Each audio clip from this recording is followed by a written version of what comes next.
So, today we're going to be making kombucha.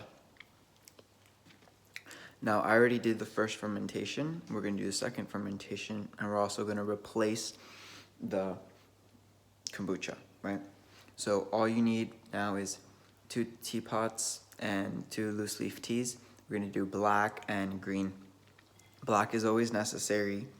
Green is just for preference. You can do only black, or you can do black and green. So have some water at 80 Celsius, and we're gonna put some green tea in here. Green tea. I didn't really measure it out. I just know that we have like around a 4 or 5 liter container, and so I feel like that's like, you know, maybe 16 servings, and so that's, I think, half. That's like 8 servings in my opinion. Now I'm gonna do the same with the black. All right, there we go. We got the black and we got the green. Now I'm gonna fill them up with water. I'm gonna put 80 in the green and 90 in the black. And then I'm gonna let them steep. I'm not gonna fill this one up the whole way because what I'm trying to do is only get half of this container full of hot water so that I can fill the other half with cold water and I don't have to wait for the water to cool down. So here we go. Only halfway for this one.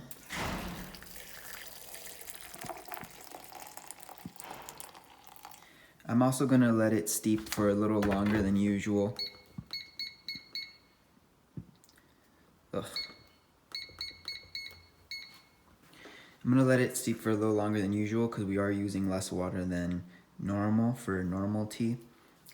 But like I said, it's so that we won't have hot tea left over, but we could actually mix it with some water and get good ratios and not have to wait long for the tea to cool down.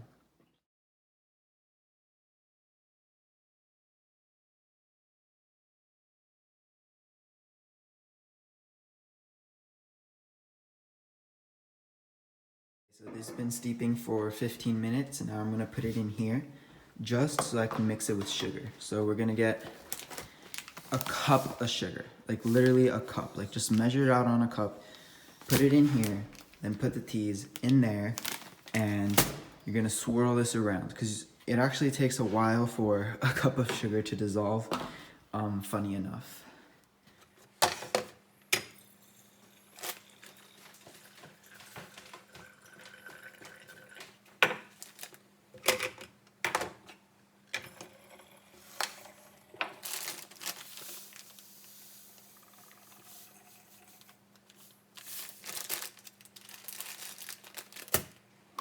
Okay, so here we go, these are done. Cup of sugar, put it in.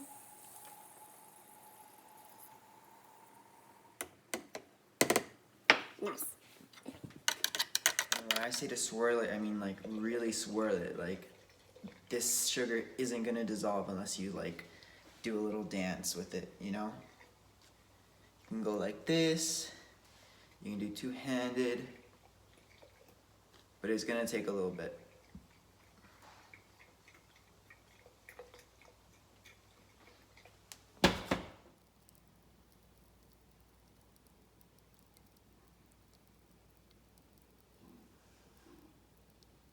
During this, you see pumpkin seeds or chocolate, feel free to grab. I mean,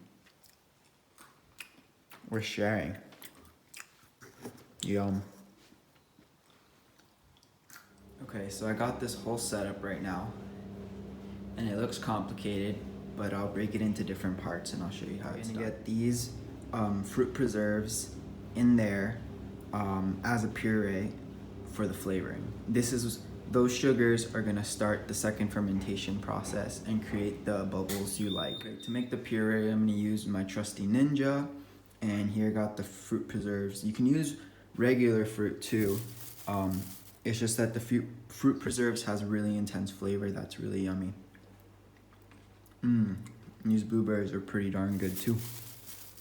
Okay, so I'll do that now.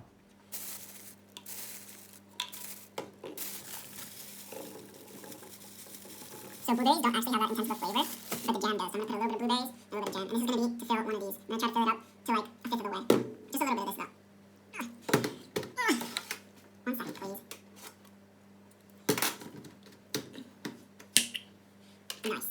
So we're just gonna get a little bit of this for intense flavor. Perfect. All done. You can lick the spoon if you want to. I'm not, because this is like being filmed. Okay, just make a mess like I'm doing, it's fine. The juice from the blueberries will actually work, but if it needs a little bit more water to be puree, you can do that. Dirty Ninja.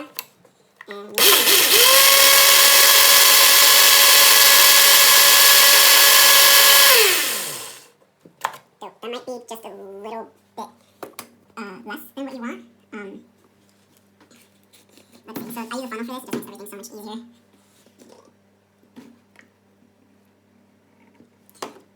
Yeah, so if you see that, that's like 1/10.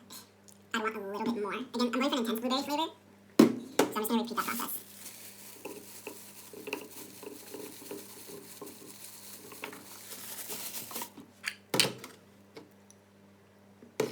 Less jam this time, just a lot more blueberries. There we go, once more, Dirty Ninja. Okay. Perfect. This is definitely enough.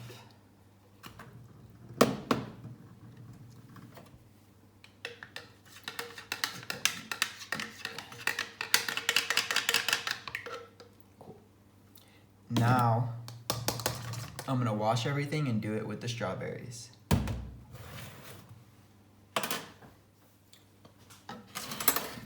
So same process with these.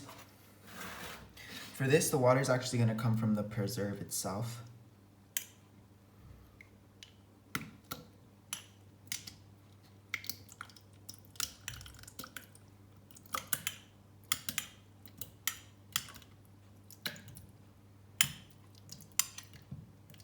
This is also pretty intense, so I don't know if I want to put that much, but just enough is.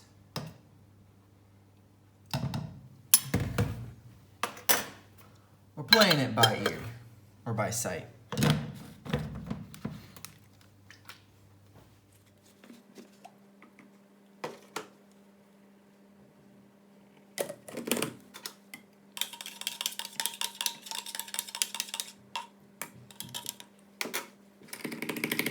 And this is how much we got.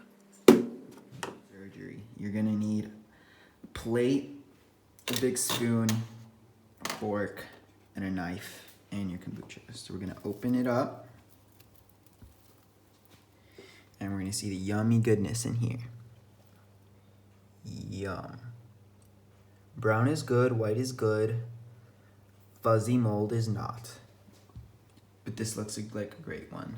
That's one, and that's two. Old, new. We're gonna operate them right there. So we're gonna take it out.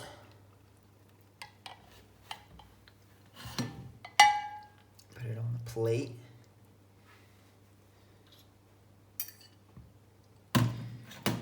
You could touch it. I just don't like to. And what we're gonna do is we're gonna separate top from bottom.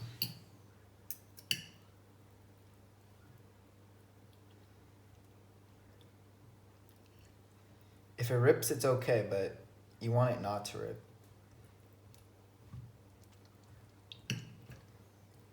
Boom.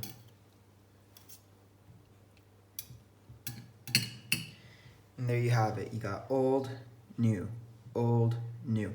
How can you tell? The old one's usually a little bit darker and the new one's usually a little bit lighter. New is also on top, so we're gonna hold these here. One is gonna go to the Kombucha Hotel, the Scobie Hotel. The other one's gonna go back into the kombucha. I'm actually gonna put the old one in and leave the new one.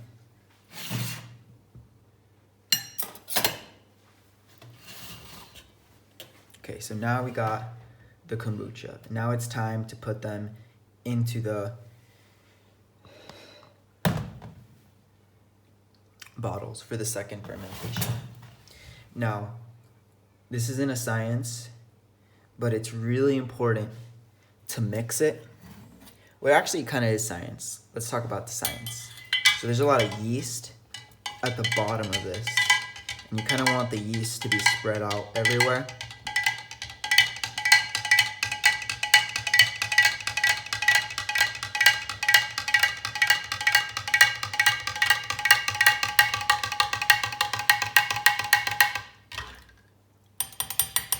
Now that the yeast is spread everywhere, your next batch won't be full of yeast, and this batch will actually have some carbonation in it.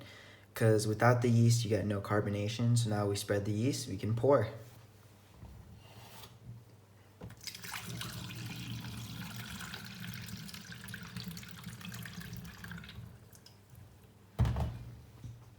One.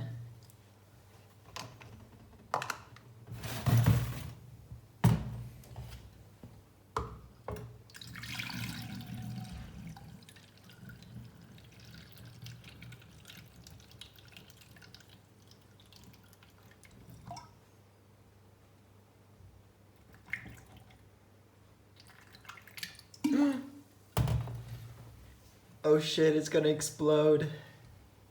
Well, that means that there's already some carbonation inside. That's actually not a problem, but I did overfill it, so I'm gonna put some in this one. Now, the important thing here is to leave at least 1 cup, which is around half of this, for the next batch. It not only makes your batch faster, so within a week you'll have new kombucha, but it also prevents mold because it automatically makes your new mix acidic.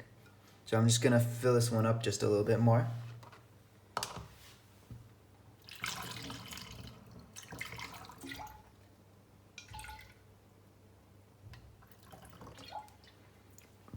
That's good. It's more than it should, but that's good.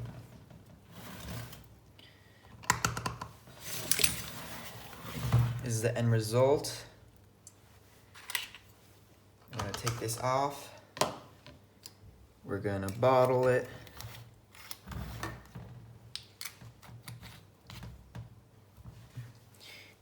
And we're good.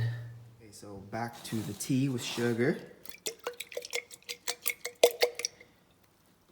We're gonna now put this in there, and then we're gonna put the SCOBY. But first, we need to cool this down with a little bit of water. This is nice cold water. Fill it up so that we don't overheat this.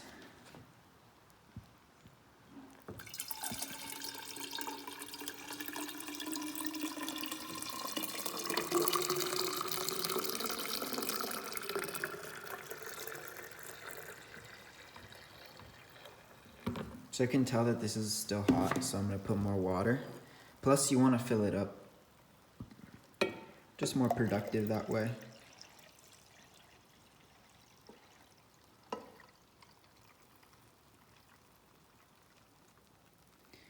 Nice. And now we're gonna put the SCOBY inside.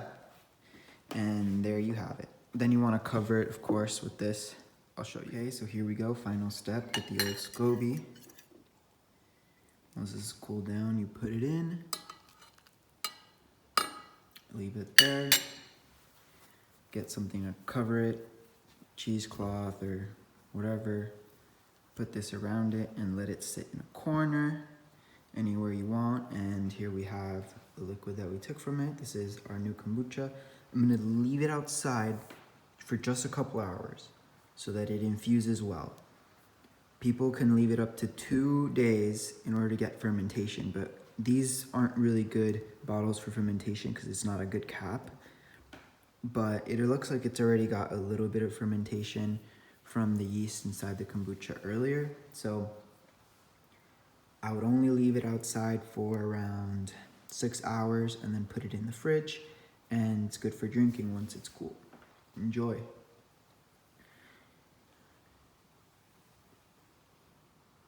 Yeah, and by the way, this old one, or well, this new, now old one, you want to put in the SCOBY Hotel. So this is literally just a bottle with kombucha and a bunch of SCOBYs that are there sleeping. They stay there. Just cover it up just the same as the other one and put it in a corner away from light, and it's all fine.